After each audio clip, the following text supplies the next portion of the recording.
Selamat datang di Ruang Cetas Channel. Pada kesempatan kali ini kita akan membahas lagi tentang politik. Beberapa waktu yang lalu saya pernah membuat video yang mempertanyakan mana yang lebih besar antara Jokowi atau PDIP. Berdasarkan hasil pemilu 2024, kita bisa menyimpulkan bahwa Jokowi memang lebih besar daripada PDIP.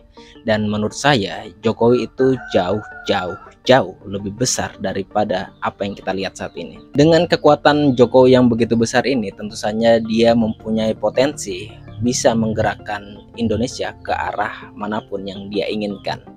Jadi, di manakah Indonesia mau dibawa oleh Pak Jokowi? Ayo kita bahas.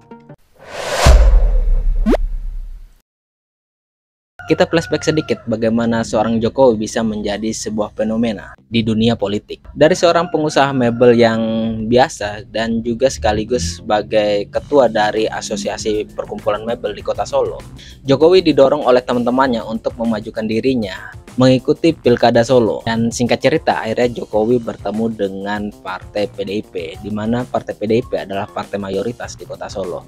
Dan berbekal dengan diusung oleh partai dengan jargon wong cilik ditambah tampilan Jokowi yang sederhana, ini menjadi sebuah formula yang sangat ampuh untuk menarik hati masyarakat kecil yang ada di akar rumput.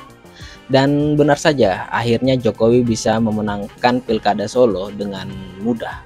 Padahal ini adalah pengalaman pertamanya mengikuti pertarungan atau masuk di dunia politik. Sepertinya Jokowi sadar betul bahwa karir politiknya itu tidak hanya di Kota Solo. Dia merasa dirinya itu bakal jauh lebih tinggi daripada hanya menjadi wali kota. Dan benar saja, akhirnya ketika Jokowi menjabat, dia tidak menyia-nyiakan jabatannya. Dia juga mempunyai strategi politik yang dimana nantinya membuat dirinya menjadi sebuah fenomena. Jadi strateginya itu apa namanya? Strateginya namanya belusukan. Jokowi diusung oleh partai dengan jargon wong cilik, terus tampilannya sederhana, punya strategi belusukan di mana dia mau turun langsung ke bawah, literally turun ke bawah, gorong-gorong ke bawah, selokan, turun ke pasar-pasar, berbaur dengan masyarakat seperti tanpa sekat. Dan akhirnya Jokowi seketika langsung dicintai oleh mayoritas masyarakat Kota Solo. Bukan saja Kota Solo, karena media Jokowi bisa dilihat oleh seluruh Indonesia dan mayoritas masyarakat Indonesia menyukai Jokowi. Dan akhirnya Jokowi memenangkan pertarungan keduanya di Solo.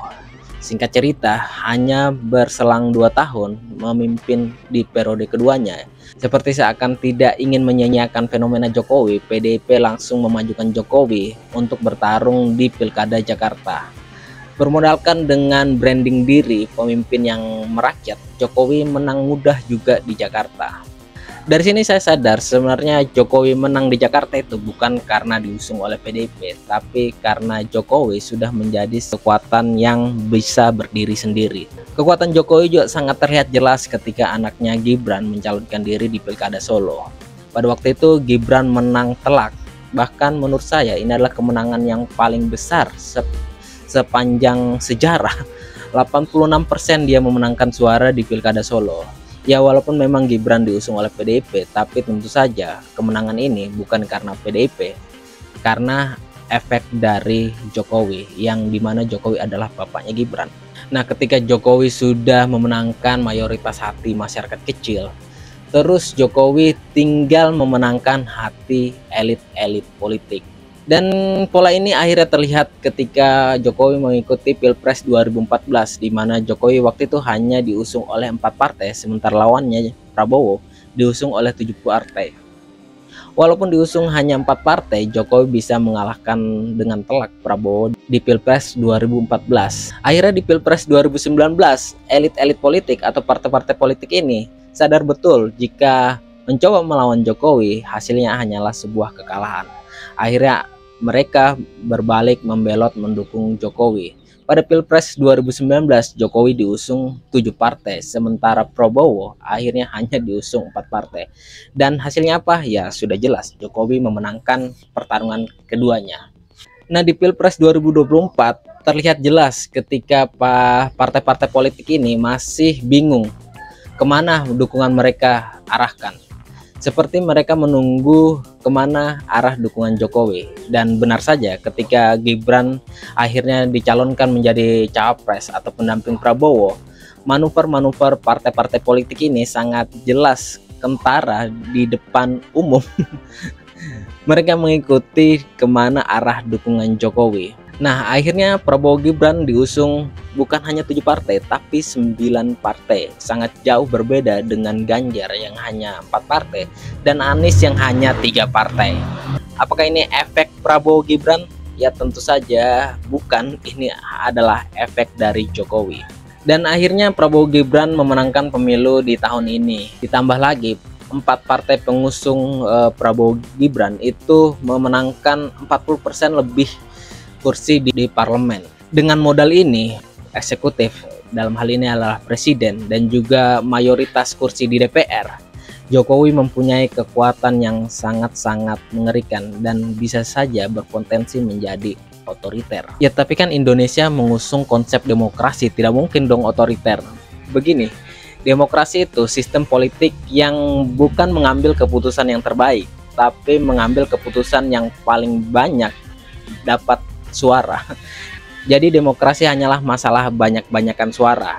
Ketika Jokowi bisa menguasai presiden dan menguasai mayoritas suara di DPR, tentu saja semua keputusan atau kebijakan bisa sejalan atau sejalur dengan apa yang diinginkan Jokowi, dan itu bisa saja atau berpotensi menjadikan Jokowi pemimpin bayangan yang otoriter. Jadi ketika yang semua saya katakan ini benar adanya, kita hanya perlu mengajukan satu pertanyaan kepada Jokowi. Pak Jokowi, Indonesia ini mau dibawa kemana? Ada 3 kemungkinan yang saya pikirkan. Dengan kekuatan yang sangat besar dari seorang Jokowi ini, Indonesia itu mau dibawa kemana? Kemungkinan pertama, saya tidak pernah fanatik terhadap sebuah sistem. Mau itu demokrasi, mau itu monarki konstitusi, atau mau otoritarian. Saya tidak pernah fanatik terhadap sistem-sistem ini karena saya percaya apapun sistemnya, ketika orang menjalankan itu beres, tentu saja sistem ini berjalan dengan baik.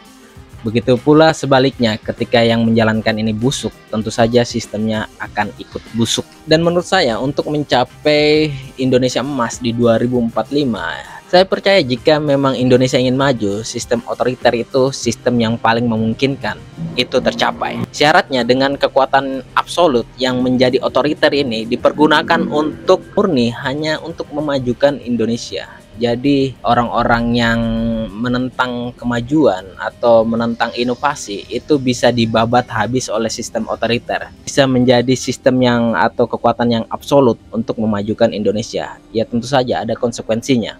Konsekuensinya apa? Ya seperti kebebasan berpendapat akan diberangus, terus kebebasan berekspresi atau kebebasan berbicara tentu akan dibungkam, karena semua yang tidak sejalan dengan misi memajukan Indonesia itu akan dibabat habis oleh sistem otoriter. Contohnya ketika Jerman menjadi negara terpuruk akibat kekalahan di Perang Dunia I, akhirnya muncul seorang pemimpin yang sangat otoriter, yaitu Hitler, yang berhasil membuat Jerman menjadi raksasa yang menakutkan di Eropa. Ketika itu, ya walaupun memang akhirnya hancur lagi di Perang Dunia Kedua, itu karena ambisi Hitler yang begitu besar. Tapi sebelum itu, Jerman menjadi negara yang sangat-sangat berkembang dengan waktu yang singkat. Dari keruntuhannya di Perang Dunia I, terus menuju ke Perang Dunia II, Jerman menjadi negara yang sangat besar di tangan Hitler yang sangat-sangat otoriter ini dan juga fasis. Terus contoh berikutnya seperti negara Cina. Negara Cina ini semi-semi otoriter. Dengan sistem yang semi otoriter ini, akhirnya Cina menjadi kekuatan yang sangat besar di dunia saat ini. Di Cina, oposisi atau orang-orang yang berseberangan dengan pemerintahan itu bisa dibungkam atau bahkan bisa dihilangkan. Jadi ketika pemimpin mempunyai kekuatan absolut, dia bisa melakukan apapun itu. Jika dia ingin memajukan Indonesia atau dia ingin memajukan negaranya, dia bisa menggunakan kekuatan yang sangat absolutnya itu. Dia bisa mempergunakan itu. Ya konsekuensinya itu, orang-orang miskin atau orang-orang di bawah itu akan menderita. Karena apa? Karena untuk menjadi negara maju tentu saja dana yang dikeluarkan itu hanya harus berfokus kepada riset dan pengembangan atau research and development. Seperti contohnya negara-negara Eropa di abad ke-18 atau ke abad 17. Kerajaan-kerajaan Eropa itu mampu membiayai ekspedisi yang sangat mahal bagi orang-orang yang mau menjelajah atau keliling dunia untuk menemukan sumber daya atau pengetahuan-pengetahuan baru. Sementara di luar istana masih banyak orang-orang atau masyarakat yang mati kelaparan. Tapi istana dengan sangat santai bisa mengeluarkan dana yang besar untuk membiayai ekspedisi atau riset-riset yang dilakukan para peneliti. Dan hasilnya negara-negara di Eropa sekarang menjadi negara-negara maju.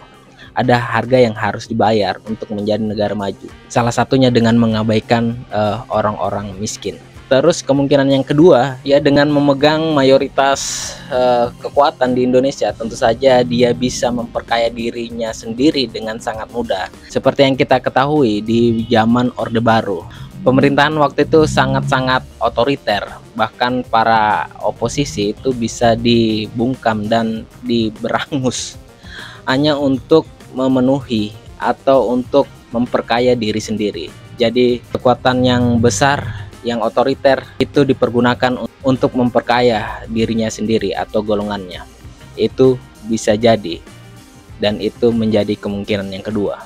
Terus kemungkinan yang ketiga adalah kemungkinan yang pertama dan kemungkinan yang kedua itu tidak terjadi sama sekali. Jadi kemungkinan yang ketiga adalah Indonesia akan menjadi ya seperti ini saja, datar-datar saja, maju sangat lambat dan kemungkinan bisa saja mundur. Kita akan melewatkan bonus demografi di 2045, tidak akan ada Indonesia emas, tapi ya paling tidak kita tidak hidup di dalam zaman otoriter atau seperti di zaman Orde Baru. Jadi dari ketiga kemungkinan ini, manakah kira-kira yang akan menjadi pilihan Jokowi? Oke, sekian saja video kali ini. Terima kasih sudah menyimak dan dadah.